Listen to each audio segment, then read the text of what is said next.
हम परमेश्वर की स्तुति धन्यवाद करते हैं। फिर से और एक पुनरुत्थान का दिन, और एक यीशु मसीह प्रभु के समाधि से तीसरा दिन उठा हुआ दिन,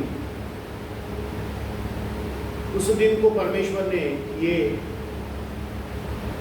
तय किया है। The God decided that this is the worship day, which is the resurrection day. जो पुनरुत्थान का दिन है, उसी पुनरुत्थान का दिन को परमेश्वर ने ये वर्शिप डे ठहराया है, आराधना का दिन बनाया है, राइट? ये परमेश्वर ने बनाया है, मनुष्य के ओर से ये आराधना का दिन नहीं बनी है। इसलिए भजन संहिता में हमारे बुजुर्गों पिता और प्रभु के सेवक भविष्यवक्ता क्या बोलते हैं? This is the day that the Lord has made. बोलो एक बार, this is the day that the man has God has made. ये जो दिन है वह परमेश्वर के ओर से बनाया हुआ दिन है। It means this is not man-made day. मनुष्य ने बनाया हुआ दिन ये नहीं है।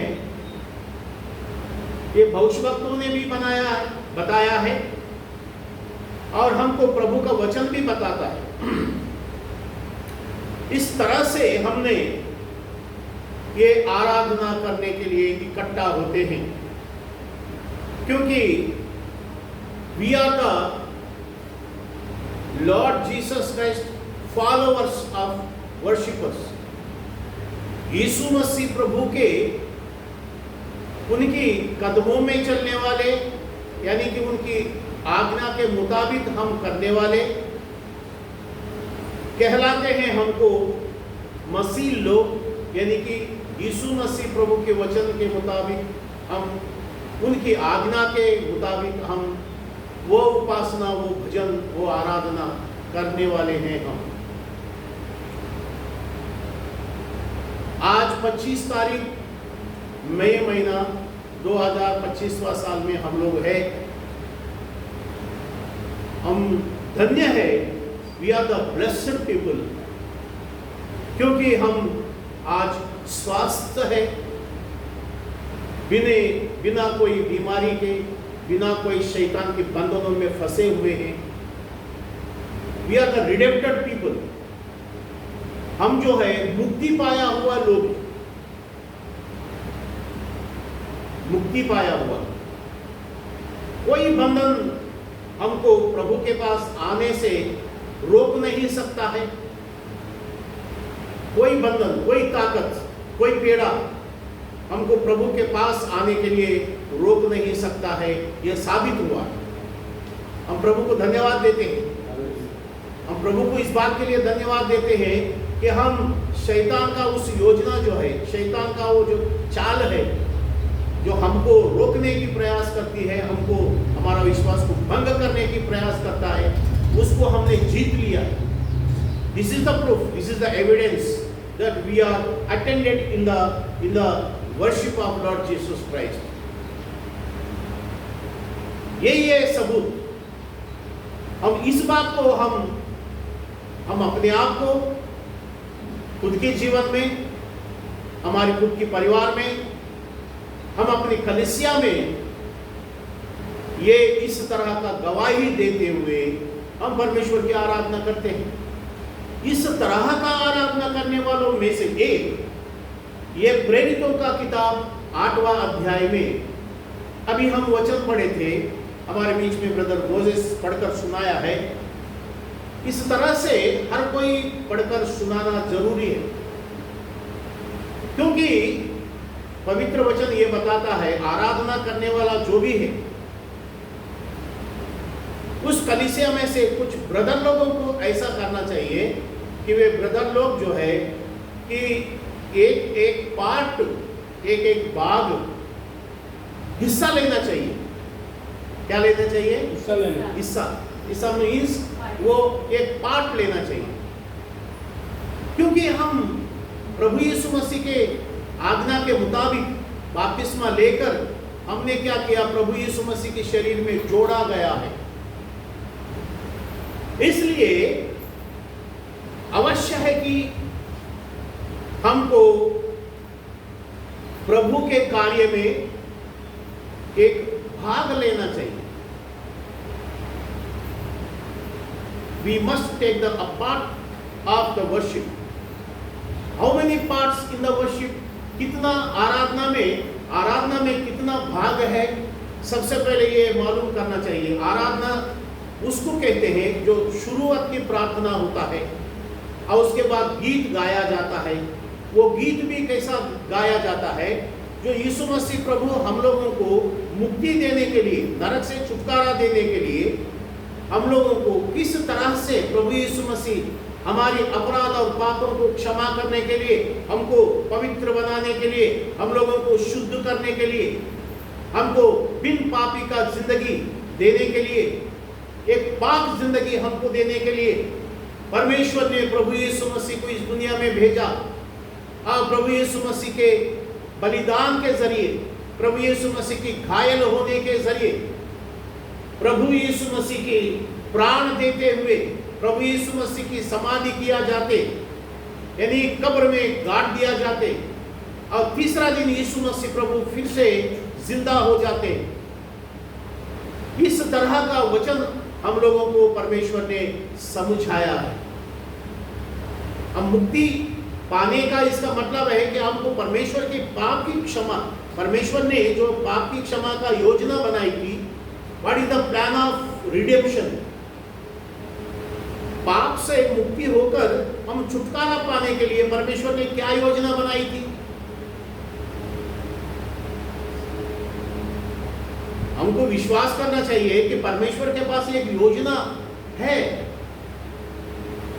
ऐसे ही परमेश्वर तुमको छू मंत्र दे के तुमको पवित्र हो गया है, चलो तुम पवित्र हो गया है, कि तुम साधु संत बन गया है, अभी तुम कोई पाप का गुलामी नहीं है, ऐसा परमेश्वर का योजना है क्या?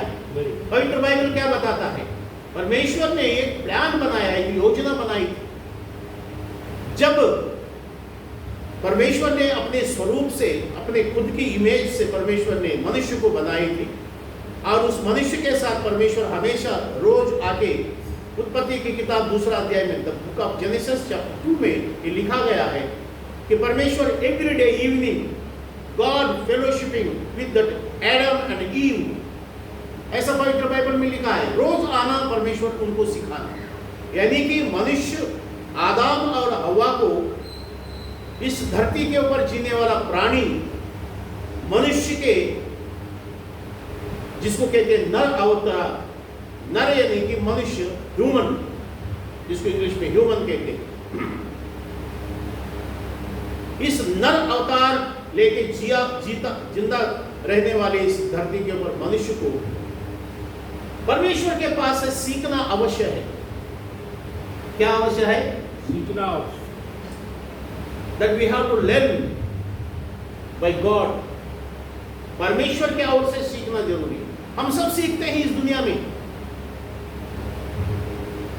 हम सभी, यदि कोई किसी को मोटरसाइकिल चलाना है, पहले क्या करना पड़ता है? डायरेक्ट मोटर गाड़ी के ऊपर बैठ के चलाएंगे। चलाने से क्या होता है? गिर जाएगा ना, जाके किसी को ठोक देगा तो सामने वाले को भी टूट जाएगा, आदमी कि खुद को भी टूट जाएगा। तो इसलिए पहले क्या करना पड़ेगा? उसको सीखना चाहिए। क्या सीखेंगे? दो टू व्हीलर जो है या 4 व्हीलर जो है, चलाने से पहले उसको क्या करना पड़ेगा? सीखना पड़ेगा। उसके बाद सीख लिया है, मेरा गाड़ी अब कैसे भी मैं चलाएंगे, ऐसा तुम रोड पे चलाने से वो क्या होएगा? वो रोड के ऊपर भी चलाना क्या तरीका है, वो भी रोड के ऊपर भी कैसे चलाना, वो भी सीखना पड़ेगा। अभी कितना स्टेप हो गया? 2 स्टेप हो गया। पहले गाड़ी सीखो, उसके बाद कैसा चलाना रोड के ऊपर वो सीखो। It means the road rules. जब आप आरटीओ ऑफिस में जाएंगे लाइसेंस लेने को, वहाँ लिखा रहता है रोड रूल्स। लेफ्ट में कैसे जाना, राइट में कौन आएगा, राइट में से आने वाला आएगा, जाने वाला लेफ्ट में से जाएगा। इस तरह से तुमको जाना चाहिए। जब तुम जाओगे, जब जाओगे तो लेफ्ट में से जाना चाहिए। और आप लेफ्ट में से चलता रहेंगे, आपके सामने से आने वाला जो है वो किस तरफ से आना चाहिए, वो उसकी लेफ्ट में से आना चाहिए, राइट। और तुम आता है तुम्हारा सामने, तुम्हारा लेफ्ट में मैं भी आएंगे, सामने वाला अगर बोलेंगे, दोनों को क्या हो जाएगा फिर? क्या एक दूसरे को पप्पी लेगा? नहीं, टक्कर होएंगे तो या तो अगर वो नहीं गिरेंगे तो मारा मारी करेंगे। That is not the rules of the travelling, that is the rules of the driving. तो सीखना पड़ेगा आपको। और उसके बाद क्या करना पड़ेगा? थर्ड स्टेप है कि नहीं? थर्ड स्टेप क्या है? गाड़ी का पेपर मांगता है, तुमको लाइसेंस मांगता है क्या? नहीं, मेरा गाड़ी है, मैं कैसे भी चलाएंगे बोलेंगे, वो चलता है क्या?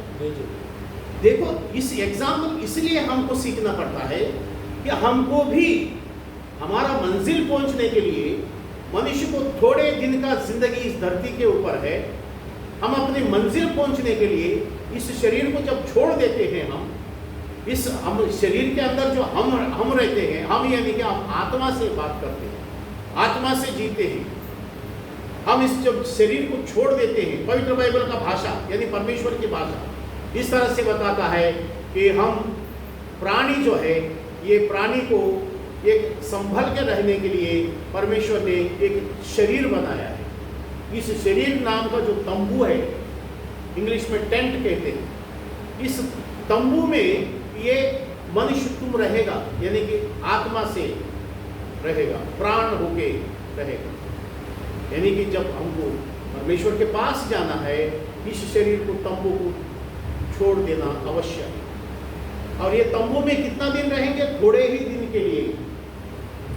परमेश्वर का ये वचन है, प्रियजनों, इस धरती के ऊपर हमको जीना है तो परमेश्वर के ओर से सीखना जरूरी है।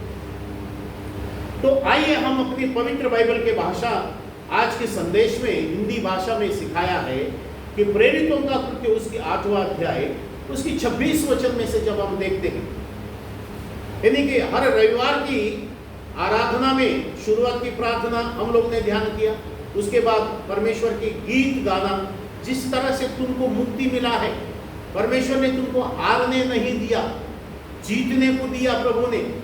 उनकी वचन के मुताबिक आप जिंदा रहते हैं, वचन के मुताबिक करते हैं, तो आप शैतान को जीत लेते हैं, मृत्यु को जीत लेते हैं, नरक से छुटकारा पा लेते हैं। प्रभु की आज्ञा सीखते हुए, आप एक विश्वास करते हुए, उस विश्वास के माध्यम से आप एक धार्मिक जीवन बिताते हुए आप क्या करते हैं? फिर मुक्ति पा लेते हैं। मुक्ति कैसा? यीशु मसीह प्रभु की सलीब के कुर्बानी, जो उनकी कुर्बानी हो गया, बलिदान हो गया यीशु मसीह प्रभु। उस बलिदान के अंदर कैसे हमारे मनुष्य के अपराध, श्रापों को, पापों को लेके यीशु प्रभु सलीब उठाए, सलीब के ऊपर उनको कांटों की मुकुट सिर के ऊपर मारा गया, और प्रभु यीशु मसीह के शरीर में कोड़े से चीरा गया है, और हाथों में, पैरों में बड़ा बड़ा लंबा लंबा किल्ला मारा गया है, बेरहम से खून बहता है, और पैरों में एक पैर के ऊपर दूसरा पैर रखे उनको बड़ा किल्ला मारा है, और दोनों पैरों के अंदर से घुसता हुआ वो लकड़ी में जाके वो घुस गया है। यानी दोनों हाथों में किल्ला मारा जाने से, पैर के ऊपर भी किल्ला मारा जाने से यीशु मसीह प्रभु लटकते हैं। 3 किल्ले के ऊपर क्या हो रहा है? लटक रहा है, और शरीर में पूरा कोड़े से चीरा गया है, 39 बार कोड़ा मारा गया है, और पूरा शरीर घायल हो गया है। जैसा जमीन में हल चलाता है, जमीन के ऊपर हल चलाता है, वो हल कैसे जमीन को चीरता चीरता जाता है, वैसे यीशु मसीह प्रभु की देह, पीठ के ऊपर, शरीर के ऊपर वो जो कोड़ा है, उसको गाल जो किल्ला है, चीरता हुआ पूरा शरीर क्या हो गया? घायल हो गया। इसलिए हम गीत गाते हैं, एक बार वो लाइन पूरा गाओ सब लोग मिलके। घायल हुआ, घायल हुआ मेरे मसीहा, घायल हुआ।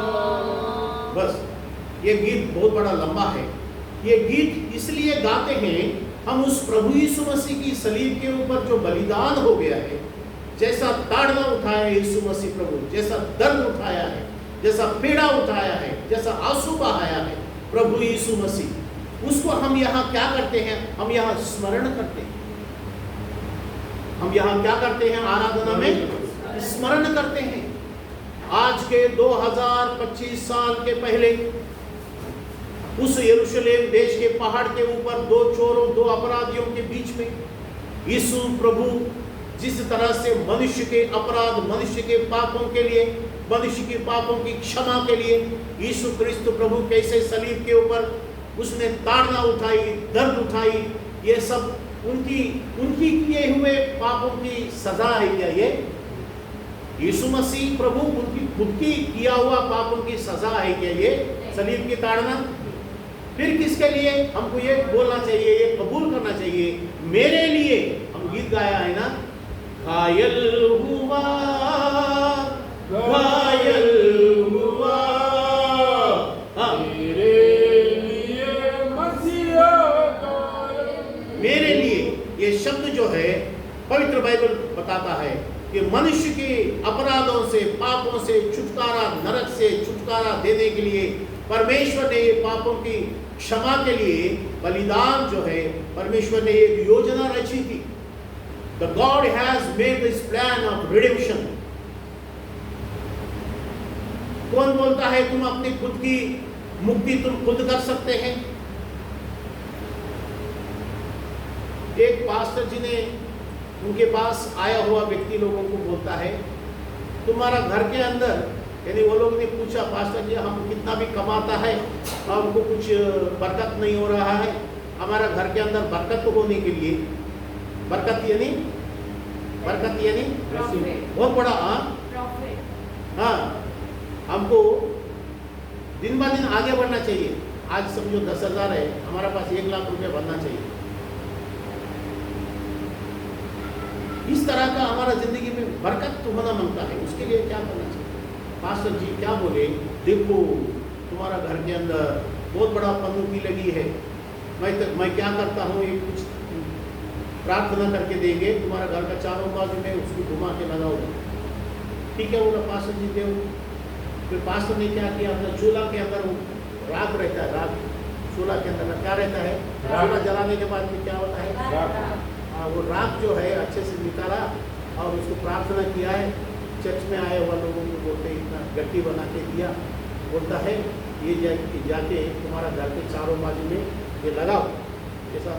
तो घर के सामने वो लोग क्या बोलते हैं उसको, हाँ रंगोली, वो रंगोली लगाते थे दरवाजे के सामने लोग। वो क्यों लगाते हैं हमको मालूम नहीं है। उस तरह से तुम्हारे घर के चारों बाजू में रंगोली के जैसा ये राख लगा दे जैसा लाइन, फिर तुम्हारे घर में क्या हो जाएगा, बरकत हो जाएगा। अब विश्वासी लोग है बेचारा, पास्टर जी को धर्म को भी मानते हैं और वो लोग ने वैसा ही किया है। और इस तरह से वचन नहीं बोलते हुए, वचन के अंदर किसके लिए प्रभु यीशु मसीह सलीब के ऊपर घायल हो गया ये नहीं बताते हुए, हमारी पापों को वैसे ही रहना चाहिए, हमारी अपराध और पापों को हम कबूल करके परमेश्वर के पास पश्चाताप नहीं करना चाहिए। ये सारी बात लोगों को, यानी विश्वासी लोगों को और खुद को भी पढ़कर प्रभु की संदेश मनुष्यों के जीवन में पूरा होने के लिए ये नहीं बताते हैं खाली उसने ऐसा किया, इसने वैसा किया। हाँ, लोगों को भी आजकल ऐसा है कि ध्यान से सुनो, लोगों को भी प्रभु परमेश्वर का क्या इच्छा है, परमेश्वर क्या कहते हैं हमको करने के लिए, और परमेश्वर कहते हैं वैसा, परमेश्वर आज्ञा देता है वैसा हम करेंगे तो हमारे लिए उद्धार होएगा, पाप की क्षमा होएगा, बरकत होएगा, आशीर्वाद होएगा। आशीर्वाद किसको नहीं चाहिए आजकल? आजकल नहीं, शुरू से भी आशीर्वाद सभी को चाहिए। यदि पास्टर जी पूछेंगे आशीर्वाद कितने लोगों को मांगता है, हाथ उठाओ बोलेंगे, सभी लोग हाथ उठाएंगे, हमको भी आशीर्वाद चाहिए।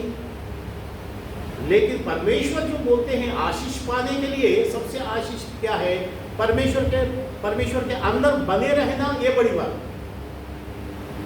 हम रहेंगे गुनाहों की जगह में, गुनाहों के पाप के दलदल में रहेंगे, हम चाहते हैं हमको आशीष चाहिए।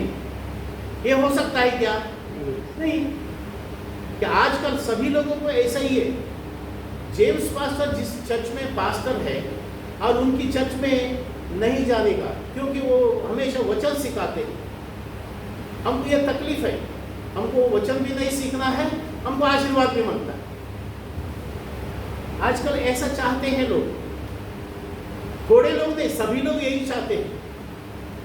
एक समय हम भी ऐसा चाहते थे, लेकिन मैंने प्रभु की योजना, प्रभु की आज्ञा संदेश में पढ़ने के बाद मैं बोला ये सच है, मैं गलत है।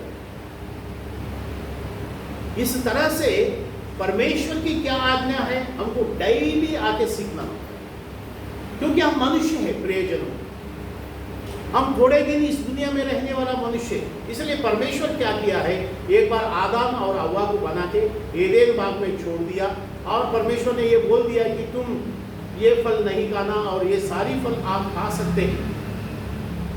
बताया कि नहीं? बताया। ये वाटिका, हिंदी में वाटिका बोलते हैं। अब वाटिका नाम का एक सिर को लगाने का तेल आया, आपको मालूम है? वाटिका तेल। हाँ, यानी वाटिका यानी कि गार्डन है एक्चुअली, उसका नाम हिंदी में वाटिका यानी गार्डन। हाँ, बाग भी बोलते हैं, गार्डन भी बोलते हैं। वो कंपनी वाला का उद्देश्य क्या है वाटिका नाम का? ये गार्डन यानी कि ये गार्डन के अंदर हर झाड़ वनस्पति रहता है, यानी कि ये आयुर्वेदिक का झाड़ पत्तियों से निकाल के उस तरह से बनाया हुआ ये तेल है। सिर के ऊपर लगाने से आपको तेल, ये बाल लंबा होएगा और बाल के अंदर जू नहीं रहेगा, एकदम चिकट चिकट नहीं रहेगा, अच्छा रहेंगे। ऐसा उनकी कहने का मतलब वाटिका नाम रख दिया। मेरी लड़की बोलती थी वाटिका लेके आओ पप्पा, वाटिका लेके आओ, अपनी जसरों की मम्मी। मैं लेके आया था, उसने लगाई 2-4 बार, पूरा जू हो गया। सच बोलता हूँ मैं यार, यानी कि दुनिया की भाषा है, दुनिया की बिजनेस माइंड है। प्रियजनों, हमको इस दुनिया में रहते हैं, दुनिया का तौर तरीका सीख करके हम कहीं फंस ना जाए, दुनिया का तौर तरीका देख करके हम कहीं परमेश्वर से अलग ना हो जाए। परमेश्वर ने आदम और हव्वा से उस वाटिका में, उस गार्डन में ये बताया कि जो फल मैं तुमको बता रहा हूँ वो फल दिखने में कैसा रहेंगे? दिखने में सुंदर, वेरी ब्यूटीफुल लुक्स लाइक। और उसको छोड़ के, वो फल छोड़ के बाकी ये गार्डन के अंदर जितने भी फल है आप बेशक खा सकते हैं। खा सकते हैं यानी कि आजकल लोग कुछ भी खाते हैं, ये भी खा सकता है, वो भी खा सकता है। हमको परमेश्वर का इतना ज्ञान मिला है, परमेश्वर की ज्ञान मनुष्यों के लिए कौन सा उचित है, which is the best for our health के लिए। सवेरे उठते उठते ध्यान से सुनो, हम प्रभु के वचन में हैं, प्रभु के वचन बताते बताते हमारे लिए, हमारा परिवार के अंदर क्या अच्छा है, हमारा जीवन के अंदर क्या अच्छा है, हमारा कलीसिया के अंदर क्या अच्छा है। 3 पॉइंट हमको ध्यान देना है। सवेरे उठते उठते क्या हमारी तबीयत के लिए क्या चाहिए कि गर्म पानी, वो देखो बराबर बोला है, वो बोलता है रोज चाय ना हो। सवेरे उठते क्या मांगता है तुमको? चाय। और इनको मालूम है, इनको मतलब ये अपमान नहीं कर रहे, सभी को, सभी लोगों को उठते उठते बेड टी मांगता है, बेड टी मांगता है। ये बेड टी जो है, और डॉक्टर लोग बोलते हैं कि सवेरे उठते उठते तुम चाय मत पियो, क्योंकि वो भूख मिटा देता है, भूख नहीं लगेगा चाय पीने से, राइट? एक गलत है, शरीर के लिए हानि है। और ये बोलता है कि शक्कर नहीं खाना, मिठास जो है अच्छा नहीं, ज़्यादा मीठा होने से क्या होता है तुमको? शुगर, सबको मालूम पड़ता है, शुगर आ जाता है। और शुगर होने का, शुगर ज़्यादा हो जाता है तो फिर क्या होएगा? शुगर डायबिटीज़ में बदलता है। डायबिटीज़, जिसको शुगर आया उसको डायबिटीज़, यानी कि वो एक ही चीज़ है। और डायबिटीज़ का नंबर जब बदल जाता है, 500-600 हो जाता है, तो फिर वो किधर जाता है? सुपीरियर सिस्टम पता है वो किधर जाता है? ज़्यादा हो जाता है तो ना बोल रहे, हाँ हॉस्पिटल में वो एक सेक्शन रहता है, वो किधर है? ICU।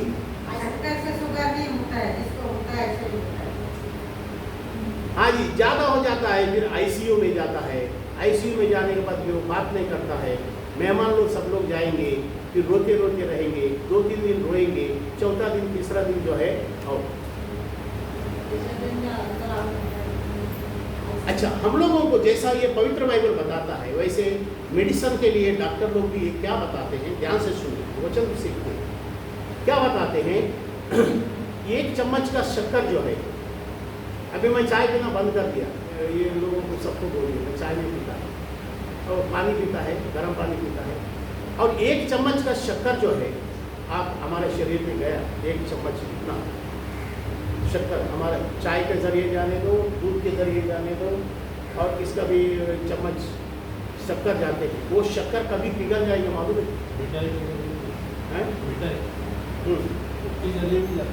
जाता है मिठाई। फिर भी वो जो 40 मिनट आप वॉकिंग करेंगे, 40 मिनट आप पैदल पैदल चलेंगे, सुबह ही उठ के वॉकिंग करते हैं ना, सवेरे उठ के 40 मिनट आप जोर से पैदल पैदल चलते हैं, वो जो शरीर के अंदर गया हुआ 1 चम्मच का शुगर जो है वो मिठाई वो पिघल जाएगी, क्योंकि वो पसीना के जरिए बाहर आ जाएगी।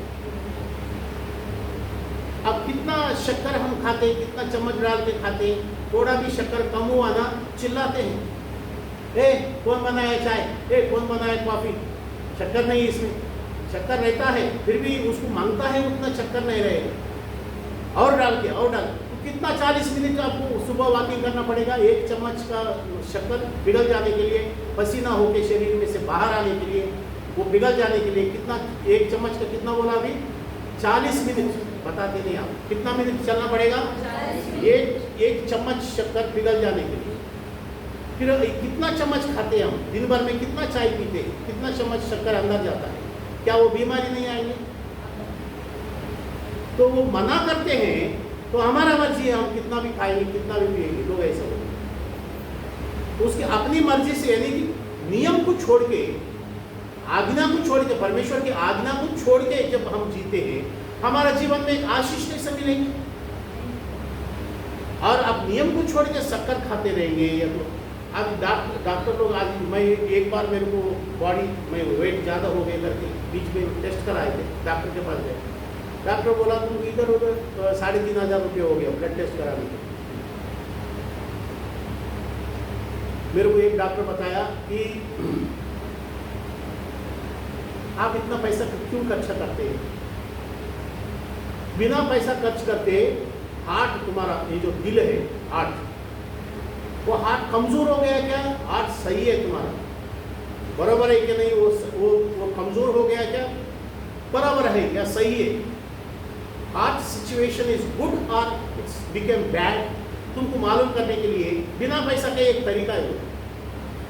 वो क्या तरीका मैंने पूछा, वो बिना पैसा का तुम बताओ, तो उसने क्या बोला, 90 सेकंड के अंदर, 90 सेकंड यानी कि 1 मिनट का कितना सेकंड है, 60 सेकंड, राइट, और 60 का 30 सेकंड जोड़ो, कितना हुआ 90 सेकंड, यानी कि 1.5 मिनट में आप 60 सीढ़ी चढ़ो।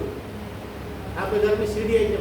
मैं नहीं भी है तो मैं हाँ बोला, नहीं तो वो दूसरा और ज़्यादा हमको सिखाने लगे। बोला 1.5 मिनट के अंदर आप 60 सीढ़ी चलना मांगता है, 60 सीढ़ी, स्टेप बाय स्टेप 60 सीढ़ी चलना मांगता है 1.5 मिनट के अंदर। तो समझ लीजिए आप फास्ट, यानी ना रुकते हुए आपने 60 सीढ़ी चढ़ गया है, आपका दिल अच्छा है, आपके दिल में कोई बीमारी नहीं है, ICG निकालने की जरूरत नहीं है, ECG, और हार्ट तुम्हारा अच्छा है। तो फिर इस तरह से बताया, तो ये सब नियम क्यों बताते हैं, तुम्हारा हार्ट बराबर है या नहीं, हार्ट अटैक आता है, BP बढ़ता है, ये सारी हमको मालूम है, फिर भी हम नहीं करते। जंक फूड खाने से, जंक फूड यानी कि जो मैदा से रोड के ऊपर जो भी अच्छा जंक फूड खाने से तबीयत खराब होता है, मालूम है, कॉलेज में मालूम बताते हैं, साइंस में बताते हैं, BA वाले को बताते हैं, MBA वाले को बताते हैं, फिर भी क्या मांगता है, घर का फूड नहीं मांगता, घर के अंदर बनाया हुआ अच्छा नहीं लगता है, बाजार का मांगता है, पिज्जा सैंडविच, हाँ पिज्जा सैंडविच वो मांगता है। फिर भी प्रियजनों, प्रभु का वचन हमें क्या सिखाता है, जो तुम्हारा तबीयत के लिए, तुम्हारा तबीयत यदि सही नहीं है, प्रभु का वचन क्या बोलता है, your body is temple of, आपके देह जो है ये ईश्वर के, परमेश्वर के, प्रभु की मंदिर है, इसे शुद्ध रखो। इसे शुद्ध नहीं रखेंगे फिर हम चल नहीं सकते हैं। मैं आज सवेरे एक सिस्टर को फोन किया, मैं बोला आप अपने बच्चों को लेकर, परिवार को लेकर चर्च में आ जाओ, क्योंकि आदमी को फोन करेगा तो आदमी वो ड्रिंकर है, वो उठाएगा नहीं और पास्टर को वो कुछ भी बेइज्जती करेगा। तो इस तरह वो लोग क्या बोलते हैं, हमारा तबीयत बराबर नहीं है। मेरे को सबसे पहले आने वाला जवाब है कि मेरा तबीयत बराबर नहीं है। प्रिय जब हम हमारा शरीर की तबीयत सही रखते हैं, प्रभु की ये मंदिर जो है इसको हम अच्छी तरह से परमेश्वर की आराधना के लिए, परमेश्वर की महिमा के लिए इस्तेमाल कर सकते हैं। हम प्रभु को धन्यवाद देते हैं। वचन में आते हैं, ये एक मनुष्य है जिसने प्रेरितों का कृत्य 8वां अध्याय ये 26 वचन में एक मनुष्य है जिसका नाम उसने 27 वचन में बताया, पढ़ो वह 26 वचन में। फिर प्रभु के एक स्वर्गदूत ने फिलिप्स से कहा, उठ और दक्षिण की ओर उस मार्ग पर जा जो यरूशलेम से गाजा को जाता है, वह रेगिस्तानी मार्ग है, वह उठकर चल दिया है। और देखो कुश देश का एक मनुष्य आ रहा था जो खोजा और कुशियों की रानी कंदाकिनी के मंत्री और खजांची था। कुश देश के वो खजांची यानी कि मराठी में क्या बोलते हैं, खजींदार बोलते हैं, ट्रेजरर, पैसा संभालने वाला, देश का पूरा फाइनेंशियल मिनिस्टर। ये खोजा इसको बोल, पवित्र बाइबल में लिखा है इसका नाम खोजा है।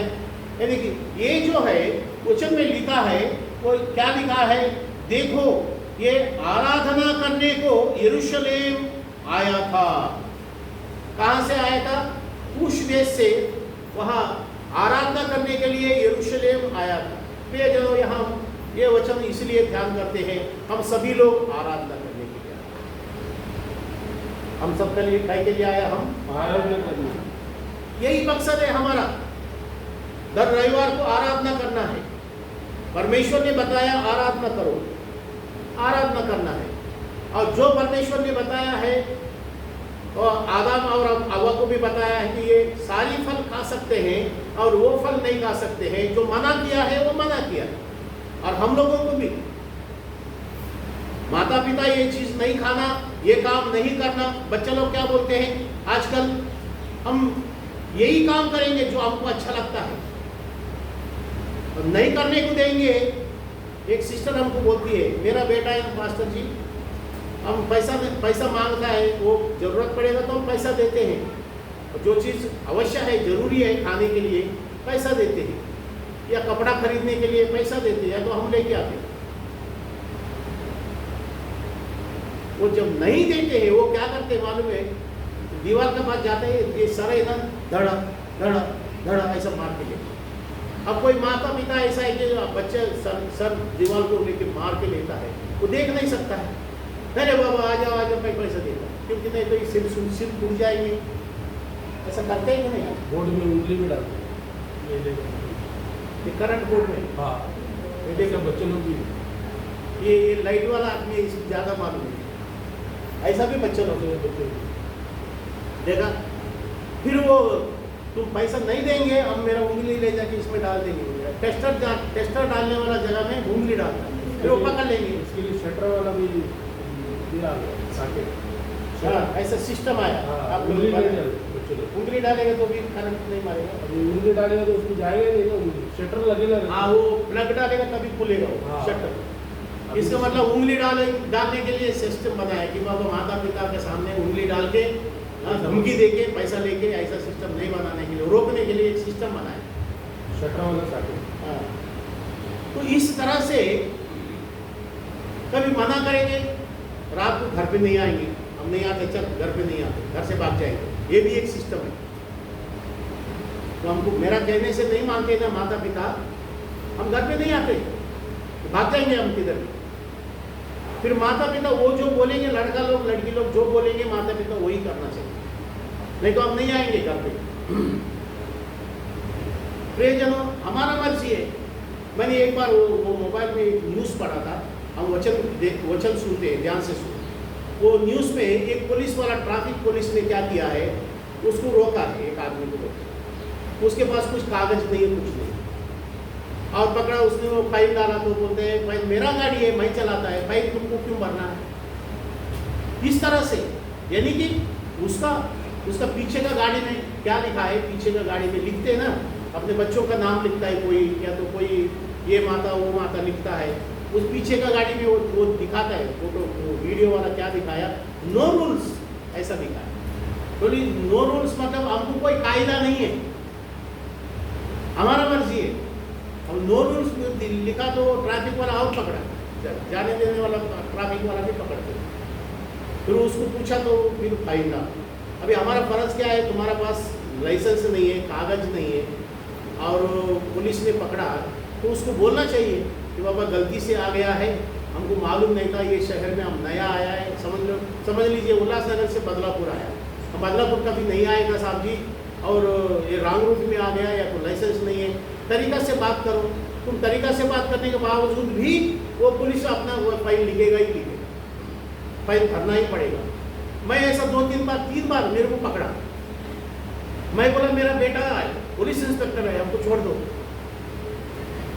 सच्ची में, यहाँ मैं झूठ नहीं बोल रहा, और उधर बैठा है पुलिस इंस्पेक्टर, उसको कोई फोन किया, मैं बोला मुझे मेरे को पकड़ लिया, पीछे एलियाजर बैठा, फिर मोजेस बोला फिर तुमको फाइन भरना है, कितना बार बोला तुमको साथ में लेके जाओ, ये वो बोलता है।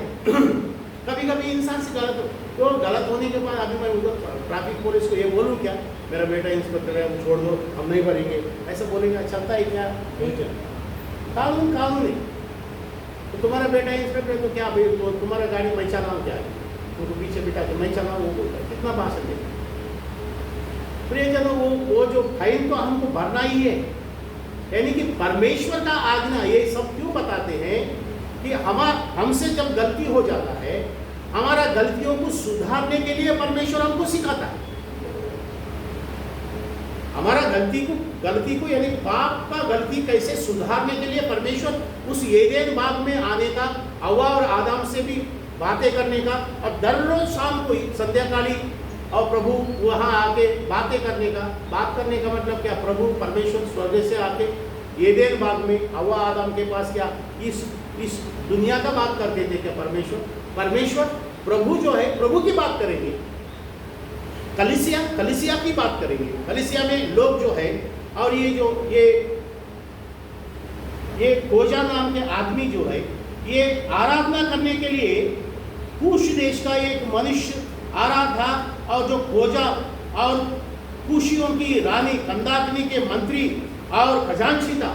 इतना बड़ा पोस्ट है उसका, इतना बड़ा रैंक है, पूरा देश का जो पैसा है उनके पास खजाना में रहता है, और खजाना में से पैसा निकालने के लिए कोई मंत्री संतरी लोग, ये बात सच है कि झूठा भी वो शेड्यूल बना के इतना पैसा हमने इधर खर्चा किया है, उल्लासनगर महानगर पालिका में इतना पानी का खर्चा इतना हो गया, इतना पाइप डाला है, इतना नगर का ये सुधारा है, वो कुछ भी कोटेशन बना के महानगर पालिका मुंबई में भेज देंगे। मुंबई का वो जो कमिश्नर साहब है वो पैसा इनकी खजाने इनकी अकाउंट में भेजेंगे, ये निकाल के खर्चा करेंगे। इस तरह से वो करना चाहिए। ऐसा पूरा देश जो है, देश का मंत्री खजांची जो है, आराधना करने के लिए कहाँ गए थे? वचन में लिखा कहाँ गए थे आराधना करने के लिए? गाजा देश में से यरूशलेम गए। गाजा की तरह अफ्रीका कंट्री के पास गाजा है, लगभग बाजू बाजू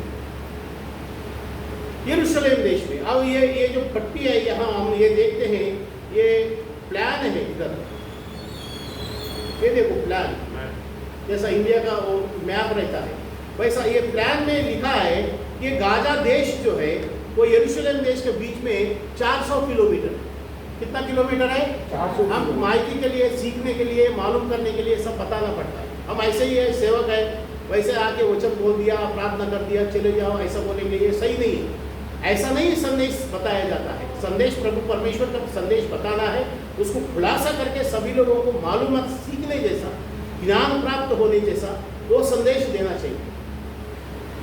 और वो संदेश नहीं देते हैं और ऐसे ही हम आपको बोलेंगे हर हर आज्ञा परमेश्वर का मानकर चलना पड़ेगा, नहीं तो परमेश्वर हमको क्या करेंगे, दंड देगा, सजा देगा। और उसके लिए हमको डरना जरूरी है। ये सारी बातें सिखाएंगे नहीं और आशीर्वाद की बात करेंगे। पास्टर को यानी कि सेवक को सिखाना जरूरी है, खुद सीखना है और कलीसिया में भी सिखाना है। आज ये सेवक सिखाया, कल का संडे आने वाले दूसरा संडे में दूसरा कोई सेवक मांगता है, वो सेवक भी अपना कलीसिया का मांगता है, अपना क्रीड, अपना सिद्धांत जो है पवित्र बाइबल का सिद्धांत। पवित्र बाइबल का सिद्धांत किधर मिलेंगे आपको? कलीसिया में मिलेगी। कलीसिया कहाँ स्थापना किया गया है? यरूशलेम में स्थापना किया गया है। इसलिए आदमी, एक खोजा नाम का आदमी गाजा पट्टी से लेके यानी साउथ अफ्रीका से लेके उस यरूशलेम देश में रथ के ऊपर गए हैं। जब मंत्री जाते हैं रथ के ऊपर कितना व्यवस्था रहता है हम सबको मालूम। कई बार ये वचन सीखते हैं प्रियजनों, इसलिए सीखते हैं हम परमेश्वर के आज्ञाओं को, वो जो मना करता है करने के लिए वो नहीं करने को चाहिए, जो करने के लिए बोलता है वो जब हमको करना चाहिए। हमारा परिवार के अंदर परमेश्वर कैसे पति पत्नी को किस तरह से एक दूसरे का बीच में व्यवहार रहना चाहिए, परमेश्वर पवित्र बाइबल में बताया है। एफेसियों की लिखा हुआ 5वें अध्याय में यह बताया है एक पति और पत्नी के बीच में ऐसा पवित्र व्यवहार रहना चाहिए। पति जो है पत्नी को संरक्षण करने वाला, प्रोटेक्शन करने वाला, ये इसको बोलते हैं प्यार। यानी हमारा देश की सरकार जनता से प्यार करता है, इसका मतलब क्या है कि हमको हर कोई व्यवस्था सहूलियत जो है हमको बेचता है। हमको मीठा तेल जितना सस्ता में मिलेंगे खरीद सकता है पब्लिक। आज सर्वसाधारण इंसान भी एक मीठा तेल का किलो 1 किलो 50 रुपये 60 रुपये का हिसाब से अगर मिलता है तो समझो जनता के ऊपर प्यार है सरकार। ऐसा सिस्टम बना के 50-60 रुपये का 1 किलो मीठा तेल 50-60 रुपये में उपलब्ध है खरीदने। आजकल रेशन में तो मिलता नहीं है। 160 रुपये 180 रुपये कैसा किलो खरीदते हैं आप? एक किलो मीठा तेल 130 रुपये तो बराबर है। कैसे बोलते हैं? 160 रुपये दिया था, 160 180 ऐसा लीटर खरीदते हैं। तो मैं पहला खरीदता था, अभी वो लोग खुद ही खरीदते हैं, हम खरीदने को नहीं देते। तो इसलिए कभी कभी आपको ऐसा भी पूछना पड़ता है कि आप खरीदते कि नहीं। तो इसलिए प्रियजनों, सरकार यानी कि भारत की, हमारा देश की सरकार जनता से प्यार करता है, जनता के ऊपर ध्यान देता है। किसमें मालूम पड़ता है? सर्वसाधारण आदमी भी वो जाके खरीद सकता है। एक लेबर काम करने वाला एक दिन में 500 रुपये कमाते हैं लेबर काम करके, वो भी जाके खरीद सकता है। उसको इसका मतलब क्या? गरीब लोगों के ऊपर, साधारण मनुष्यों के ऊपर सरकार क्या करता है? सरकार ध्यान देता है, इसलिए हमको उपलब्ध करता है सस्ता में सस्ता, मिनिमम रेट। अगर ज़्यादा से ज़्यादा भाव बढ़ा देते हैं, एक टमाटर कभी कभी टमाटर 80 रुपये किलो 120 रुपये किलो, इसका मतलब जनता के ऊपर ध्यान नहीं है, यानी कि जनता का प्यार नहीं है जनता के ऊपर। खरीदा तो खरीदो, खाया तो खाओ, मरा तो मरो, बीमारी आए तो बीमार तो मर जाओ। वैसा भी आम लोगों का ज़्यादा हो गया है, आबादी ज़्यादा हो, ये मकसद से लापरवाही करते हैं। इसका मतलब सरकार के ऊपर, पब्लिक के ऊपर ध्यान नहीं है, प्यार नहीं।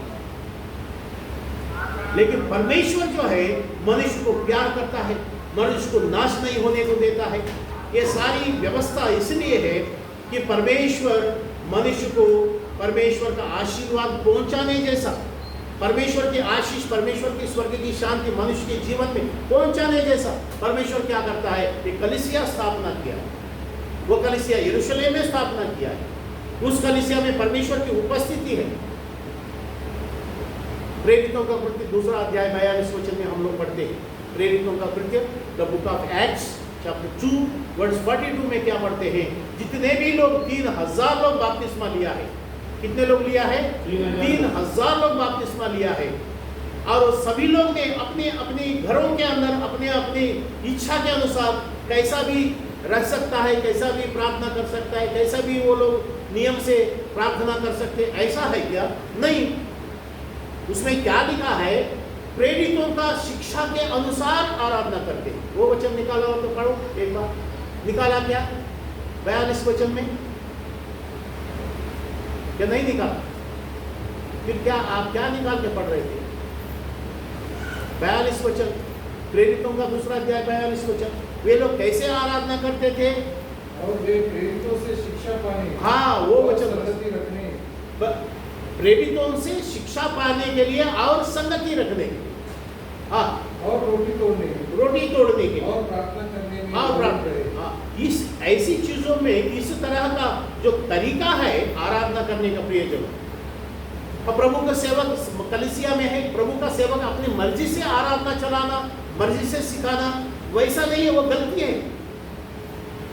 आजकल क्या करते हैं ईसाई लोग भी, ईसाई समझते हैं जो प्रभु की आज्ञाओं के मुताबिक जीने के लिए, प्रभु की आशीष अपने जीवन में पाने के लिए आशा रखते हैं, वे लोग क्या करते हैं, जो लोग, जो पास्टर ऐसा बोलते नहीं है कि तुमको दशांश दो, नहीं बोलते हैं ना, वो चर्च में चलो, कि प्रभु के धन्यवाद, प्रभु ने किया हुआ उपकारों के लिए धन्यवाद की भेंट चढ़ाओ।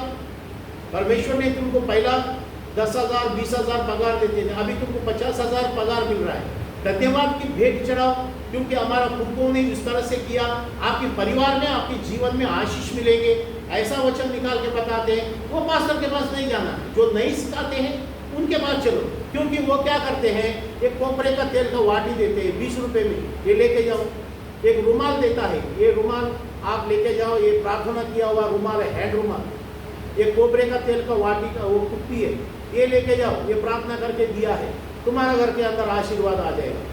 तुमकी मन के अंदर मन फिरावा करने की जरूरत नहीं है, पश्चाताप करने की जरूरत नहीं है, पाप की क्षमा पाने की जरूरत नहीं है। प्रेरितों की शिक्षा अपनाने की, जो शिक्षा सिखाया है, वो सिखाया हुआ बातें तुमको सीखने का जरूरत नहीं है, वो हम सीख लिया तो बस हो गया। मैंने BTH किया है, PhD किया है, MTH किया है, मैंने सीख के आया, तुमको बताता है, तुमको सीखने, ऐसा जो बोलते वो चर्च में चलते हैं। आजकल सभी लोग ऐसे ही, सभी लोग वो जो शिक्षा प्रेरितों ने, यानी यीशु मसीह प्रभु के चेलों ने मंडली को जो सिखाया है, वो सिखाया जाता था रविवार को। प्रियजनों, आशीर्वाद उसके अंदर है। अगर आशीर्वाद है तो blessings is a conditional blessings.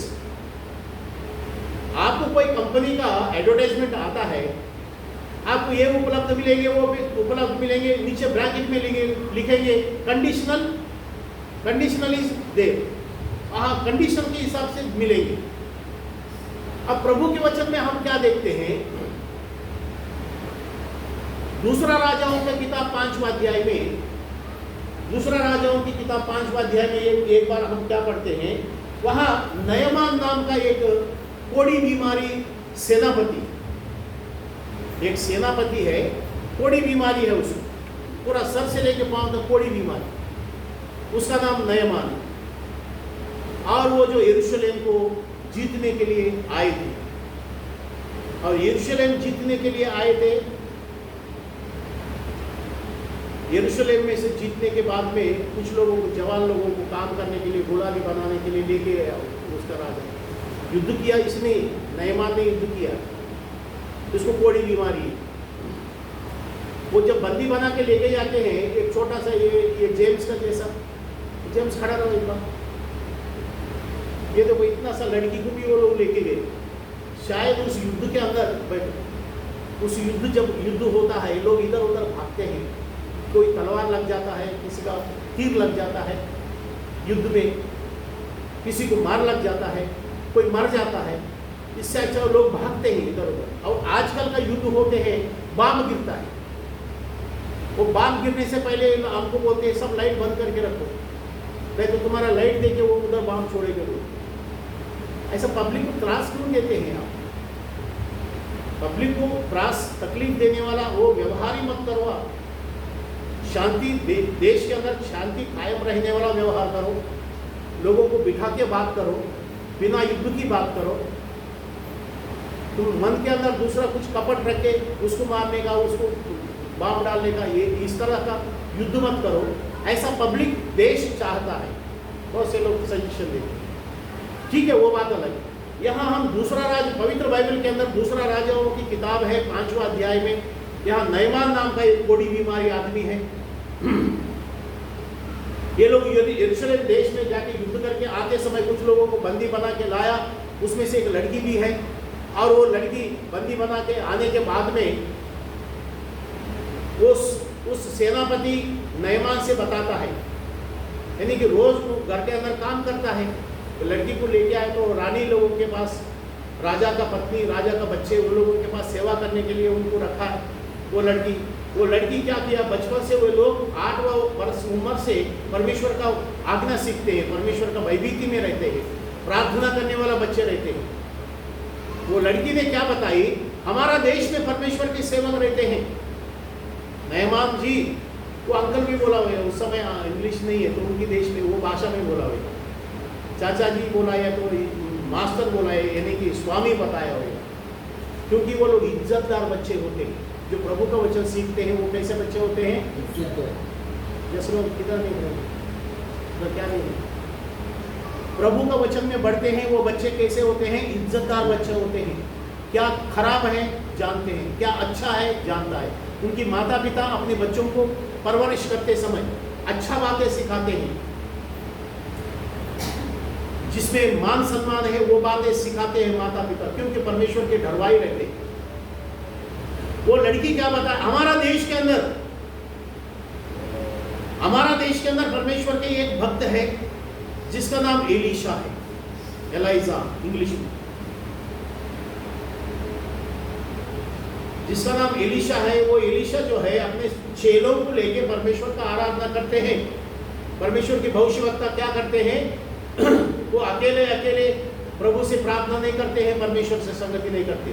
वो क्या करते हैं, लोगों को अपना चेला बनाते हैं, यानी कि हमेशा वो परमेश्वर का भक्ति में उनको सिखाता हुआ रहता है। हमारा कलीसिया में एक बार आराधना में आना ये बड़ी बात है, फिर दूसरा रविवार तक कोई बाइबल स्टडी में आएंगे या तो कोई उपवास की प्रार्थना में आएंगे। ध्यान देना चाहिए प्रियजनों, क्या हम परमेश्वर की भक्ति में बढ़ते हैं, परमेश्वर के विश्वास में हम आगे बढ़ते हैं? क्या हमारा बच्चे घर के अंदर सीखते हैं? क्या हमारा घर के अंदर प्रभु के आशीर्वाद है? हमारा घर के अंदर कलीसिया का भी आराधना प्रार्थना करते हैं? हमारा घर में परमेश्वर की उपस्थिति है, परमेश्वर की आत्मा हमारा घर में है, हमारा घर के अंदर परमेश्वर की भयभीति है? विदाउट एनी होली स्क्रिप्चर्स, पवित्र बाइबल का कोई आज्ञा हमारा घर के अंदर पूरा नहीं होता, फिर भी हम आशीर्वाद चाहिए। प्रियजनों, प्रभु के वचन में ये लिखा है कि वो लड़की जो है सेनापति नयमान से पूछा, हमारा देश में एक प्रभु के सेवक है, यानी कि वो जानती है कि परमेश्वर के सेवक है। परमेश्वर के सेवक जो है एलीशा, वो क्या करते हैं, अपने चेलों को लेके जो शिष्य बनाते हैं, जैसा हम सभी लोग भी शिष्य। एक वचन पढ़िए 11:26, प्रेरितों का 11 अध्याय का 26 वचन पढ़ो। प्रेरितों का 11 अध्याय का 26 वचन। जब वह उससे मिला तो उसे अंताकिया लाया, और ऐसा हुआ कि वे 1 वर्ष तक कलीसिया के साथ वो 1 वर्ष तक कलीसिया के साथ मिलते और बहुत लोगों को उपदेश देते रहे। कलीसिया से मिलते हैं, कलीसिया के अंदर उपदेश देते हैं, टीचिंग देते हैं। हाँ, और चेले सबसे पहले अंताकिया ही में मसीही कहलाए। चेले जो है अंत्योकिया नाम के वो टाउन है, वो बिग सिटी जैसा एक थाना होता है, या उल्लासनगर होता है, एक बदलापुर होता है, एक सिटी, वो सिटी के अंदर वो शहर में चेले लोग हैं। चेले यानी कि प्रभु का वचन सीखते हैं और उसके अंदर प्रभु का चेला बनते हैं। हमारा सबसे बड़ा गुरु कौन है? हमारा गुरु प्रभु यीशु मसीह, हमारा गुरु जी है। प्रभु यीशु मसीह गुरु है तो हम सब उनकी वचन सीखते हैं, उनके नियम में चलते हैं। हमारा गुरु भी वही है, हमारा प्रभु भी वही है। प्रभु और जितने लोग 1 साल तक वो लोग ने क्या किया है, फिर से पढ़िए वचन, और अंत्योकिया में पहुंचा वो लोग ने, हाँ वहां से। और ऐसा हुआ कि वे 1 वर्ष तक हाँ कलीसिया के साथ मिलते और बहुत लोगों को उपदेश देते रहे।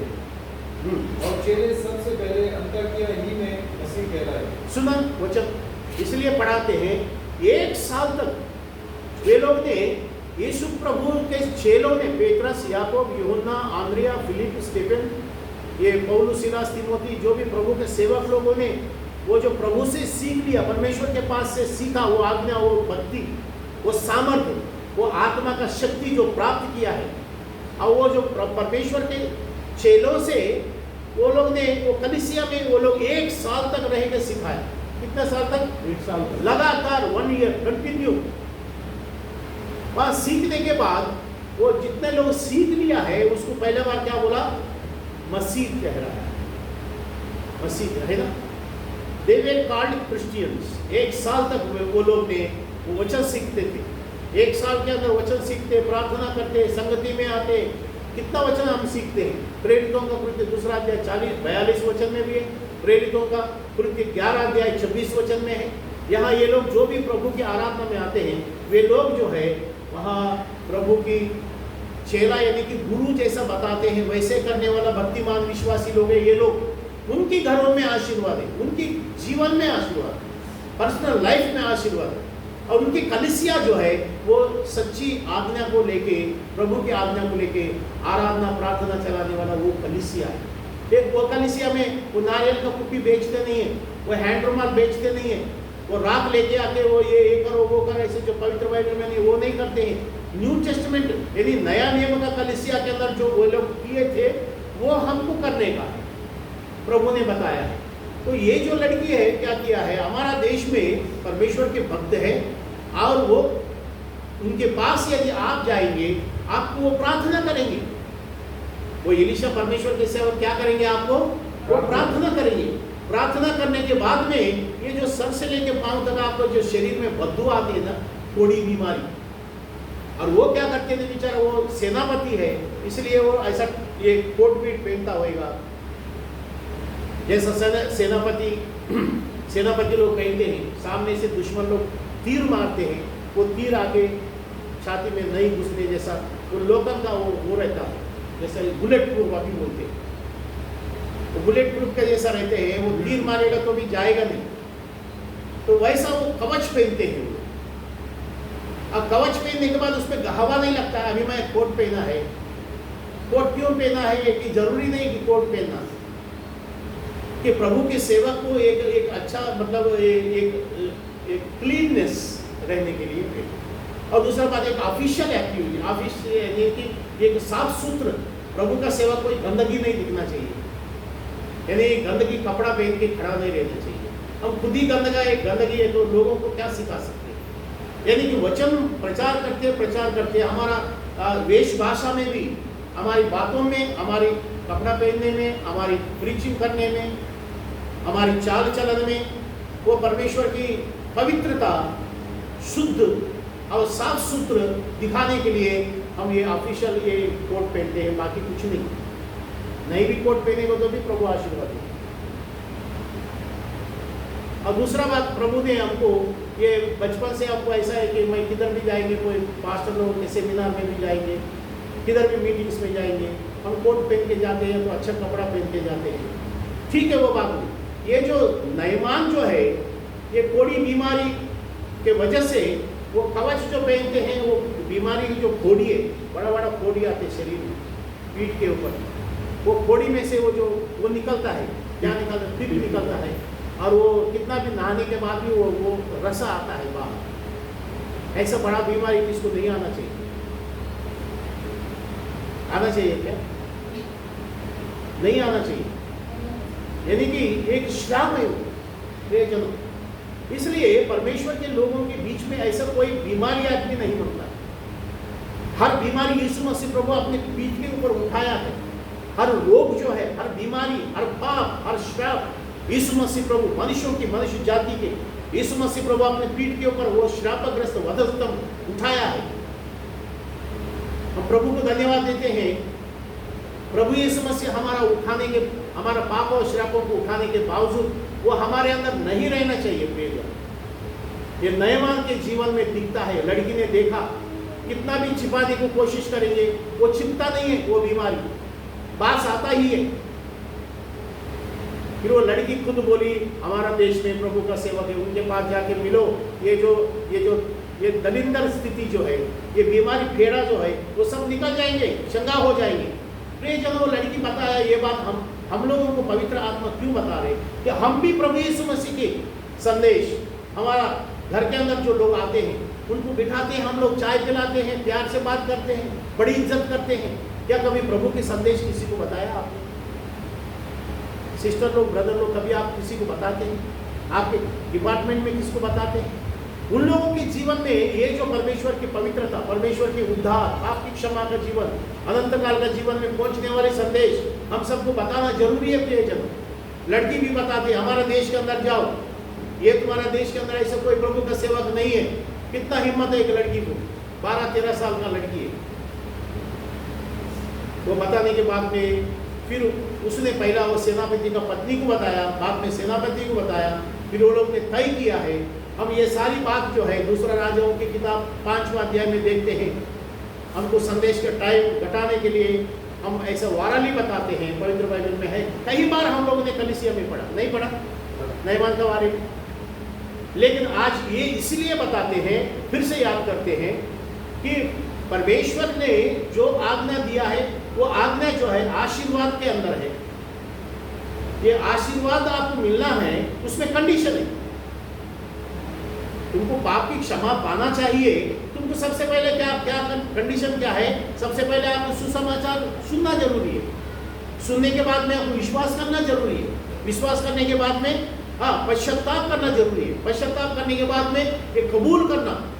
क्या कबूल करना? कन्फेस ये करना है कि यीशु मसीह प्रभु मेरा अपना उद्धार करता है, मेरा प्रभु है, मेरे पापों के लिए उसने सलीब के ऊपर बलिदान हो गया है, मुझे मुक्ति मिला है, मुझे अनंत काल का जीवन दिया है, परमेश्वर के संतान बनाया, परमेश्वर के आशीर्वाद का हकदार बनाया, वारस बनाया।